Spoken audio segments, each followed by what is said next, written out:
Après la lecture du scénar, il y a un dialogue avec le réalisateur pour visualiser ce qu'il voit pour les personnages du film, que ça soit en accord avec leur personnalité, que graphiquement ils racontent quelque chose qui colle avec l'univers que veut le réalisateur.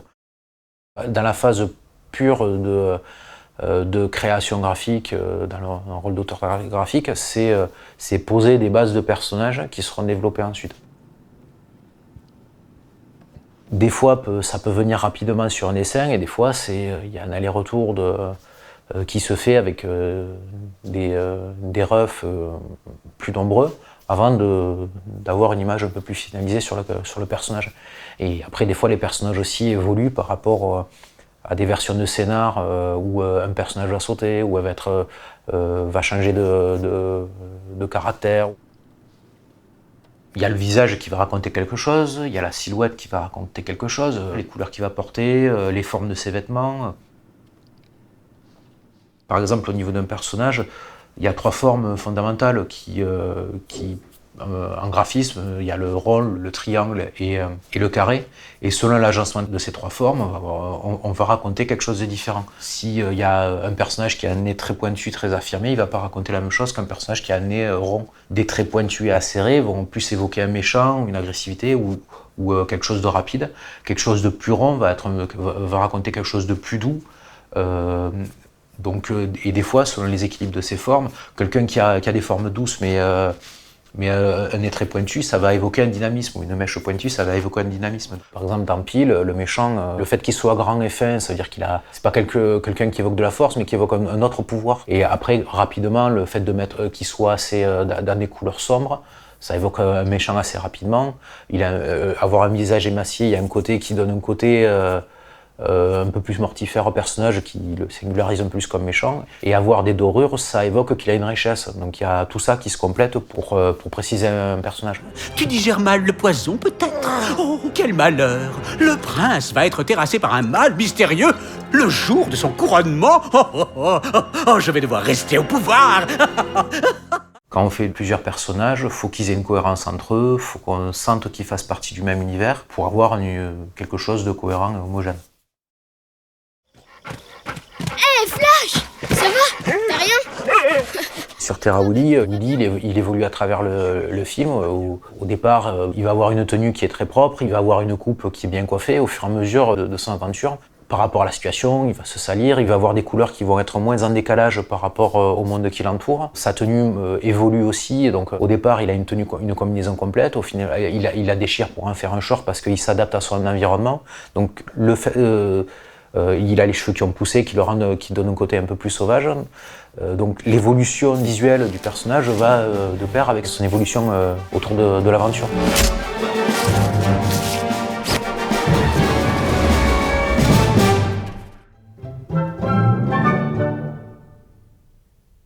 Faut savoir dessiner, donc il y a tout ça. Après, faut être curieux pour essayer d'amener un peu des influences d'un peu partout, de savoir digérer les influences. Donc il y a un peu tout ça. Et après, faut être assez souple pour justement répondre aux demandes du réalisateur, parce que plus que un travail, c'est plus qu'autre chose, c'est plus de mettre en image la vision du réalisateur que juste proposer la nôtre. Il y a un peu de soi qui va dans le travail, mais le but c'est que ça soit les personnages qui conviennent au réalisateur pour l'univers du film. Un personnage sur un dessin, il y a l'énergie du trait, il y a le fait que ça soit en 2D, que ça soit plat, qui fait qu'on peut avoir des triches qu'on ne peut pas avoir en 3D. Donc il y a des solutions à trouver pour que ça fonctionne en 3D, donc il y a toujours une petite perte, c'est pas exactement le dessin, le truc c'est d'être le plus proche de l'intention.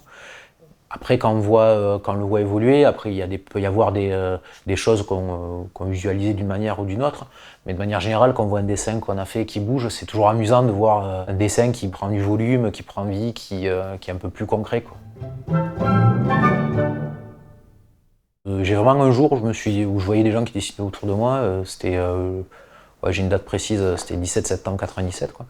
Où je me suis dit, si je me mettais à dessiner, et je commençais à recopier des dessins, et je pensais pas du tout que ça allait devenir mon métier. Et au fur et à mesure, j'ai continué, je suis continué dans cette direction-là. Et après, il y a par des diverses...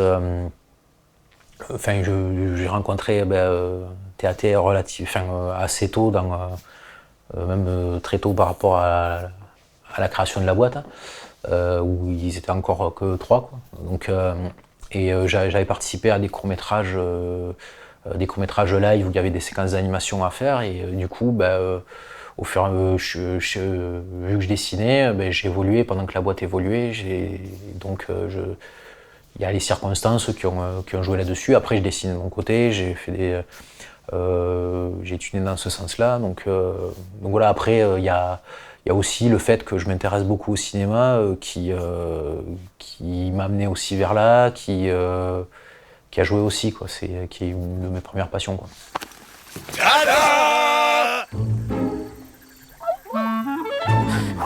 C'est nous qui l'avons fait. On l'a appelé les As de la jungle sur fond de soleil couchant. Pourquoi il y a une saucisse volante à côté de Miguel? Oui, alors c'est là que je m'aperçois qu'on t'a beaucoup moins bien réussi que les autres, Patricia.